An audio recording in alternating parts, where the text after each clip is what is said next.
Ilmas Bectas and Gutierrez family. Finally, magkikita-kita na sa Pilipinas ngayong taong 2023.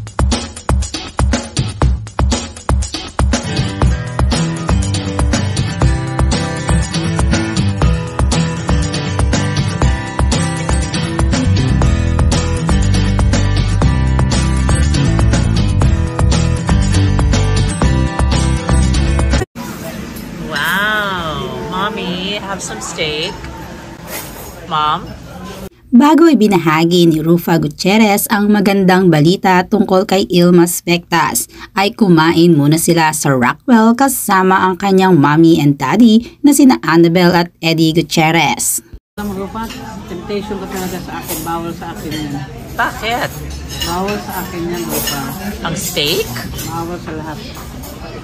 Ayon nga kay Miss Annabel Rama ay bawal siya kumain ng mga beef, lalo pat ngayon na nagkakaedad na siya. Ito namang si Rufa ay laging tinutukso ang kanyang mami na si Annabel. Kita mo nung kumain tayo sa restaurant, na-check out ko na steak, 8. Si Elvis alisa ang kumain. Ay kumain ni Norma, takot din siya. Masayang sinalubong ni Rufa Gutierrez kasama ni Lorene at Venice ang bagong taon. Ayon nga kay Rufa ay positive vibes, bigger goals, better experiences, and more happiness and less pain. Fewer friends, a stronger relationship, more focused than ever. Bring it on 2023. Yan ang naging caption ni Rufa sa photo nila na mag-iina. At noong mismong Christmas nga ay nag-photoshoot pa si Rufa, Eddie at si Miss Annabel Rama. Lagi nga umanong third wheel itong si Rufa dahil wala siyang kadate noong nagdaang Pasko. Ayon sa kanya, ito ay isang couple goals. 49 years of growing old together through thick and thin, ups and downs. Cheers to love, laughter, and happily ever after. Matapos ang kanilang mga celebration from Christmas and New Year's Eve, sabay na nagpunta si Lorene at Venice sa clinic kung saan nagpaalala rin sa kanilang mga fans at followers na kailangan nila ng yearly full body check-up. Mas mainam na raw na maagap kaysa huli ang lahat. Hindi pa rin talaga kumukupas ang ganda ni Rufa. Napaka-blooming sa kanyang mga ibinahaging photos nang makipag-bonding siya sa kanyang kaibigan kung saan balikbayan ito sa Pilipinas. Naroon din si Bubbles Paraiso. Excited nga si Rufa na makabanding ang kanyang mga kaibigan. Ayon pa nga sa kanyang naging caption ay niyayaya niya ito na magkaroon na ng set dates para sa summer.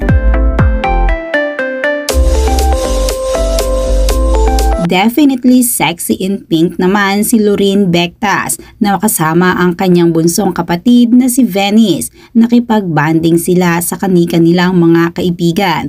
Naroon nga ang anak ni Sunshine Cruz na si Sam Cruz. Kasama rin nila si Leon Barreto. Ine-enjoy nga ni Lorene at ni Venice ang vacation nila sa Pilipinas.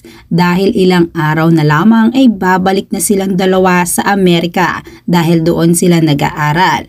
Mami-miss na naman ng dalawa ang kanilang mga kaibigan. Kaya naman hinahayaan sila ni Rufa Gutierrez na makabanding ang mga ito dahil once na bumalik sila ng Amerika ay dire-diretso na naman ang kanilang pagiging busy sa kanilang pag-aaral.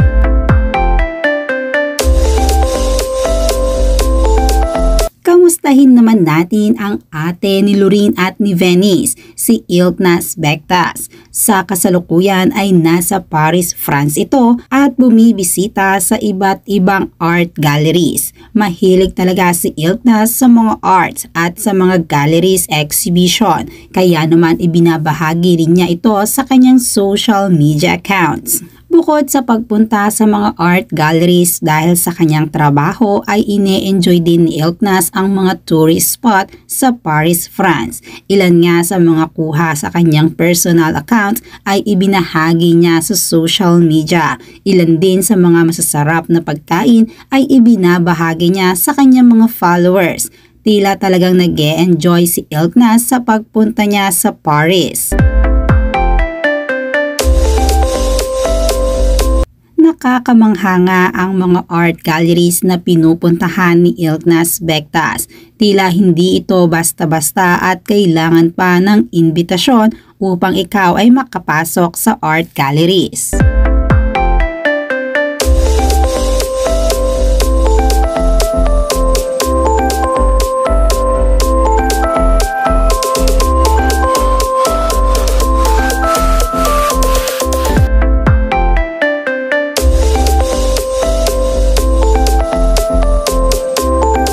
Through social media account ay kinumpirma ni Kesra Bektas ang kapatid ni Ilmaz na sasama siya sa Pilipinas once na magpunta ang kanyang kapatid sa Pilipinas. Doon ay upang makabanding at makasama ang Gutierrez family, lalong-lalo na ang kanyang mga pamangkin na sina Loreen at Venice. Inaasahan din naman ng fans at followers ni Rufa at ni Ilmaz na sasama rin si Handi Nacom dahil nang magpunta si Loreen at Venice sa Istanbul, Turkey ay talagang inisikaso sila ni Handi Nacom. Si Handi Nacom ay tita rin nila Loreen at Venice.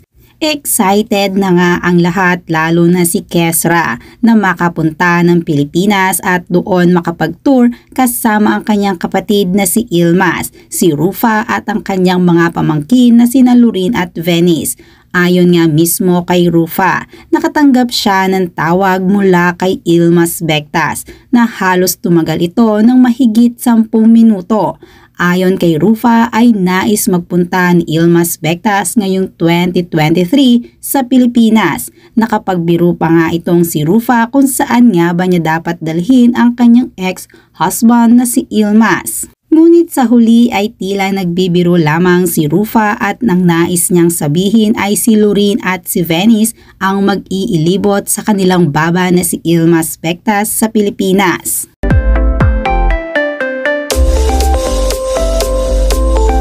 Ayon nga mismo sa naging caption pa ni Rufa Gutierrez, ito ay isang surprise call galing kay Ilmaz Bektas. Hindi niya inaasahan na matapos ang New Year's Eve ay tatawag agad-agad sa kanya si Ilmaz dahil namimiss na ni Ilmaz ang kanyang mga anak na sina Loreen at Venice ay sinabi nito kay Rufa na nais niyang magpunta ng Pilipinas ngayong 2023. Excited na ang lahat lalo na ang mga fans ni Rufa at ni Ilmaz kung talagang magkikita sila at kung magkakausap sila ng personal sa Pilipinas.